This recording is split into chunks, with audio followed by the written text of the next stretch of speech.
trying to figure out how to work a gas grill. Right now I'm just gonna heat it up. Burners on.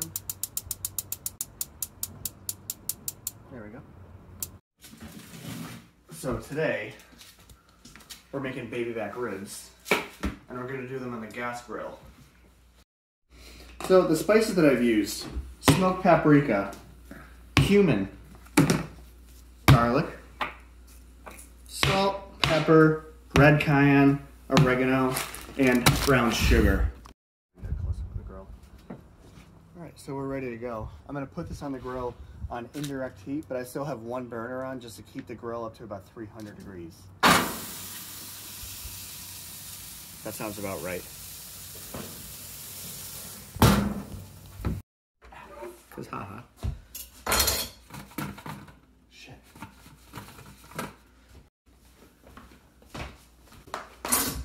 So I got some red potatoes. These are great for making fries out of. They get crispy. It's the skin isn't too thick on them, so you can really keep the skin on, and they end up tasting really good. So I just cut them into little discs lengthwise, and then I turn them into fries about that size.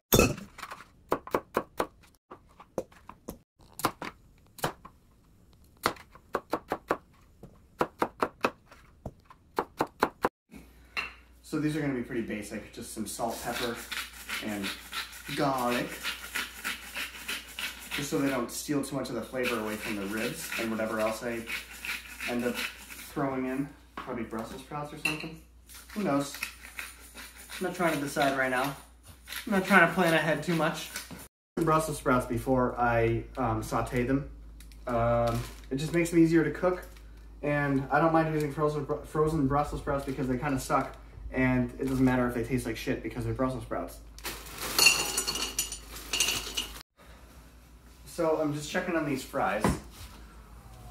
Now, what you want to look for isn't really the golden brown, it's the blistering, I call it. It's when the fries form like little bubbles on top of the surface. That's when you know they're getting crispy, crispy. So these are ready to go. I basically just microwave them long enough so that they're soft enough to cut, but not so hot where they're already cooked. So I just cut them in half, and I'm gonna do that to each and every one, which is probably gonna take about, I don't know, between 2 and 3 hours. So I'm just gonna go ahead and use my carbon steel pan, heat up some oil, and get the Brussels sprouts ready to throw in. All right, so let's throw in our Brussels sprouts to our nice hot pan. Give them a little stir just to make sure they're all coated with oil. Make sure the oil is nice and hot, otherwise they're just gonna boil, and that's disgusting.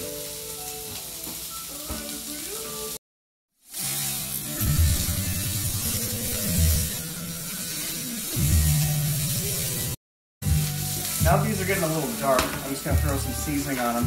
Sometimes you don't want to throw seasoning on too early, otherwise it'll boil off with the excess moisture, and then you lose all that flavor. Alright, so these are pretty much done. I'm just going to let them sit at 325 for a little while, just so they don't overcook. And, yeah. Alright, we're getting pretty close, so I'm just going to throw some sauce on this bad boy. And we're going to paint a happy little cloud over here.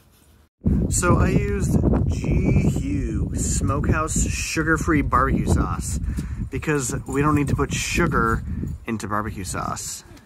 So the problem with looking up recipes online and trying to cook them is that most of the time they're wrong, and that cooking ribs on the grill does not take 2 hours, it takes closer to 6. All right, so several days later, we are ready to, I think, cut, I don't know, it seems kind of, they're definitely done, it's just, they should be kind of falling apart right now, and they're not. But I'm hungry, so here we go. Bake them? What do you mean, am I gonna bake them? Like, don't you put them in the oven so they're crispy on the outside? Oh, they're crispy on the outside.